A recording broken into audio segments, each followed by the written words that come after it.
ধস, সিকিমের নামচিতে ধসে চাপা পড়ে মৃত্যু হলো 3 জনের। প্রবল বৃষ্টিতে সিকিমে ধস, সিকিমের নামচিতে ধসে চাপা পড়ে মৃত্যু হলো 3 জনের। সোমবার সকালে ঘটনাটি ঘটেছে। মৃতদের নাম জানা গিয়েছে ইয়াবা সুব্বা ও বিশাল রায় এবং নমিতা রায়। স্থানীয় প্রশাসনের তরফে জানা গিয়েছে রবিবার রাত থেকে ভারী বৃষ্টি হচ্ছিল, সেই বৃষ্টির জেরে এই ধস নেমেছে আর তার ফলেই পরপর 8টি বাড়ি সম্পূর্ণ চাপা পড়ে গিয়েছে। প্রশাসনের তরফে উদ্ধার কার্য চলছে, তবে এখনও বেশ কয়েকজন নিখোঁজ, তাদের খোঁজ চলছে।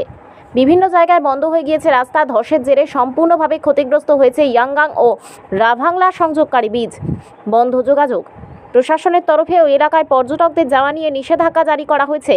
বৃষ্টির জেরে সিকিমের একাধিক রাস্তায় ধস নেমেছে, ফলে যান চলাচল বন্ধ।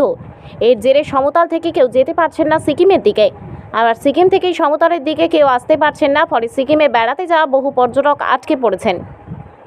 ব্যুরো রিপোর্ট, সবুজ বার্তা নিউজ।